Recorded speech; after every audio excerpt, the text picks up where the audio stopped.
Let me give you the single biggest piece of free advice I can give any potential home seller. And I'm warning you right now, most homeowners don't like hearing this. If your home isn't selling, it's not because the buyers are stupid, it's not because the market is slow, and it's certainly not because you just haven't found the right buyer yet. It's because buyers have better options. And the moment you really understand that, everything changes. Because here's the hard truth. Buyers are deciding whether they like your home in seconds, often before they ever step foot inside it. And most sellers never once look at their home the way a buyer does. That's what this is really about. If you're sitting there asking yourself, why isn't my home selling? If you're frustrated, confused, or starting to feel like the market is working against you, I want you to hang with me. Because by the end of this, you're going to see exactly why buyers are passing and what actually moves the needle. Most sellers believe something that sounds completely reasonable. They think if I list my home at a fair price, buyers will see the value. Or once they walk through, they'll understand why it's worth it. Or maybe the big one, they'll feel what we felt living here. And emotionally, that makes total sense. You raised your kids here, you hosted holidays here, you fixed things yourself, and you upgraded things over time. You lived a real life here, so of course it feels special. But here's the problem. Buyers simply don't care. Not because they're bad people, not because they're cold, but because they're simply shopping. Buyers are not evaluating your home in isolation. They're comparing it to every other home in your price range. They're comparing it to homes in different neighborhoods, homes in different cities, and sometimes even homes that haven't even hit the market yet, but soon they will. Your house isn't competing with what you think it's worth. It's competing with everything else a buyer can get for the same amount of money. And that comparison usually happens online, on their phone in under 10 seconds. And here's another thing that's sneaky, and sellers almost never notice. Buyers aren't just comparing your home to other homes, they're comparing it to the life they think that they're buying. If your listing photos feel dark, cluttered, cramped, or dated, buyers don't just think that needs work. They think that's going to be stressful. And stress is expensive. And this is why two homes with similar square footage can perform wildly different. One feels easy and the other feels hard. One feels fresh and the other one feels like a project. And if you want a quick reality check, try this tonight. Open Zillow or Redfin and look at your competition the way a buyer does. Don't read the agent remarks. Don't give yourself credit for effort. Just scroll like a stranger. If 3 listings look better than yours at the same price, that's your answer. And that's where most homes lose. I see this constantly, not just with my own listings, but managing other agents, reviewing stalled properties, and having the same conversation over and over again. They ask, Kip, why isn't my home selling? And almost every time the answer is uncomfortable, but it's very simple. Buyers simply have better options. That's it. No conspiracy, no mystery, no secret buyer pool hiding out somewhere.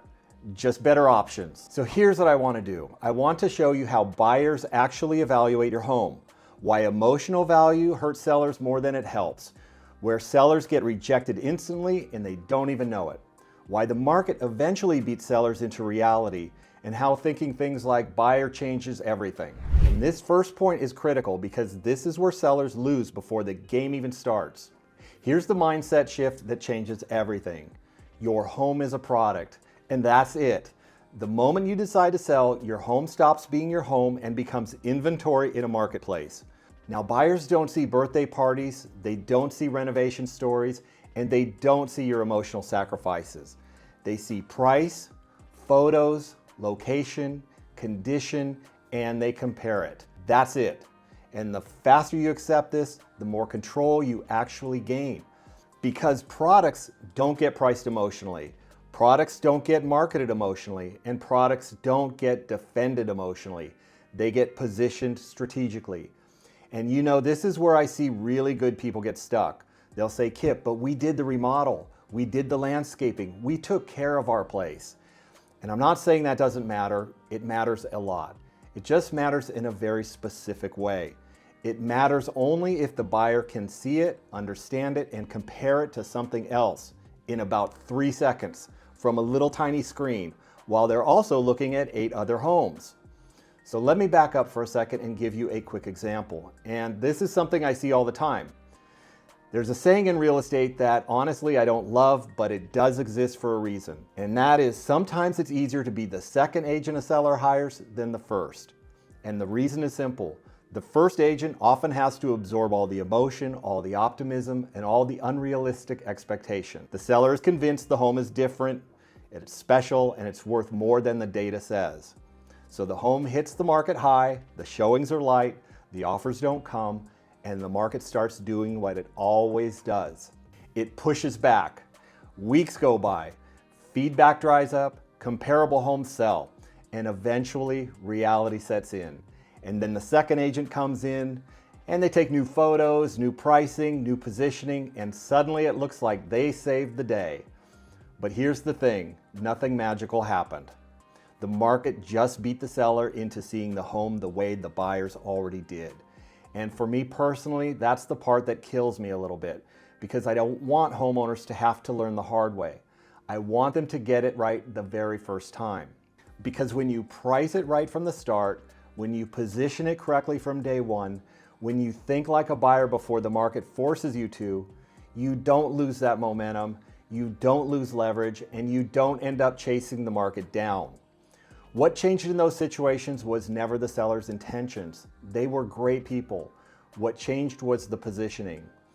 We tightened the story in the photos, we simplified the first impression, we removed the visual objections, and we made the price make sense compared to the best alternatives. That's how you get buyers to stop scrolling. So I want you to ask yourself this question. If you were a buyer, would you click on your listing over the others? Would you pause longer on your photos? Would you choose your home over a newer one, a bigger one, or a better located one for the same price? If the answer is no, buyers already decided before they ever showed up to your door. Most sellers think buyers are rejecting them. They're not. Buyers are just choosing the best deal available for them. And that brings us to the most important point of this entire video. And I want to be super clear about something. You don't fix this by waiting it out. A lot of sellers tell themselves, let's just give it a couple more weeks. But the first 2 weeks are the honeymoon period. That's when every buyer who's been watching the market gets the alert. That's when agents bring their best clients first. And that's when your listing is shiny and new. When you miss in that window, what happens next is brutal. Buyers don't think, oh cool, it's still available. They think, why is it still available? And once that thought enters the chat, now you're fighting a totally different battle.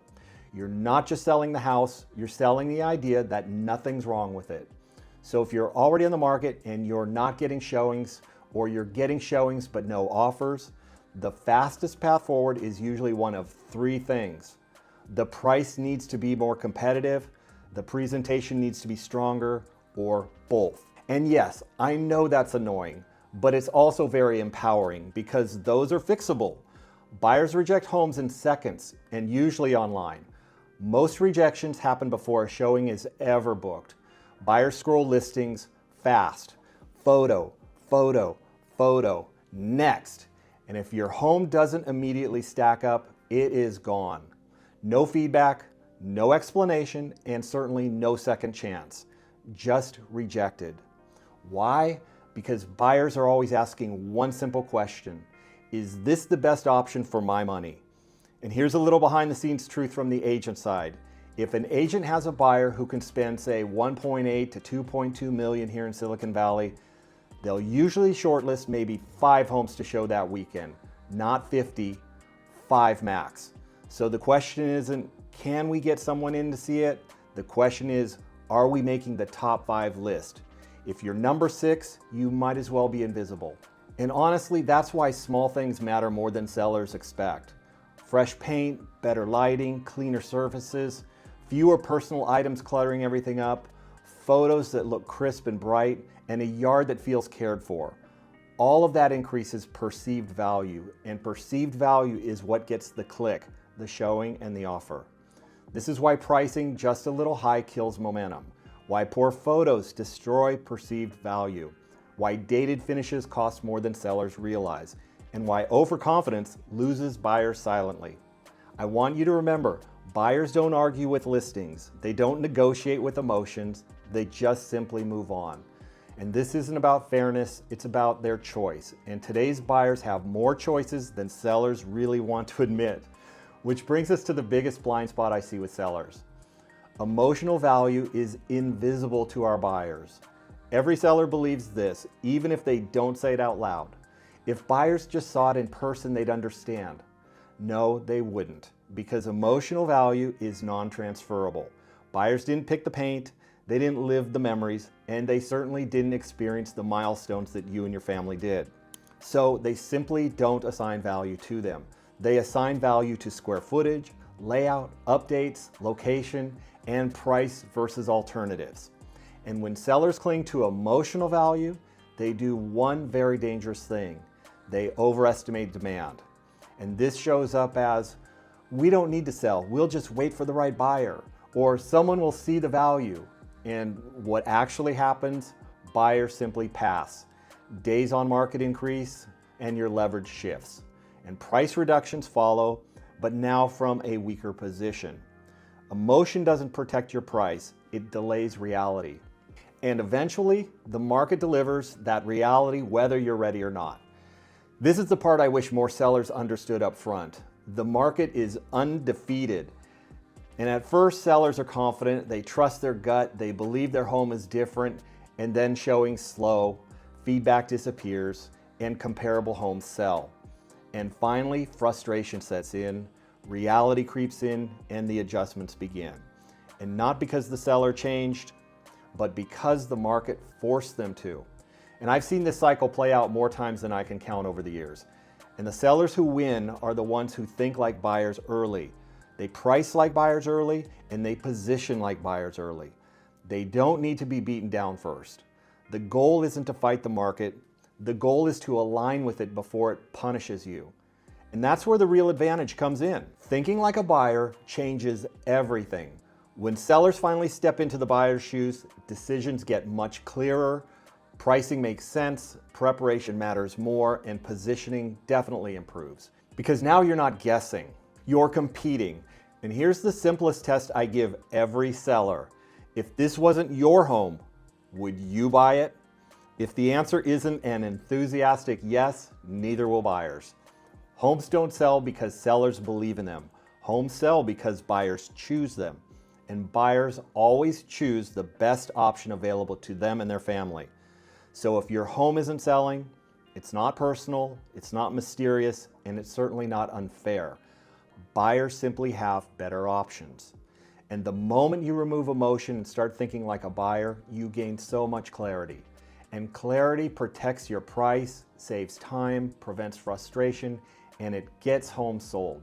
Now, my name is Kip, and I've been a licensed broker here for over 20 years in Silicon Valley. Besides being a top producer, I've sat on the ethics committee here for over a decade, and I've also managed an office for the #1 brokerage in the country, overseeing billions of dollars in sales. My goal in making these videos is to share what I've learned and help you protect your #1 asset. And if you want, I can send you my free seller PDF that walks you through the exact prep and pricing mistakes that cost sellers money and how to avoid them. And if you want an objective, buyer-focused breakdown of how your home stacks up in today's market, reach out. Sometimes all it takes is seeing your home the way buyers actually do. And that's when everything can change. Thanks for watching, and I'll see you in the next video. Hey guys, for more content similar to this, smash that like and subscribe button, and we'll see you next time.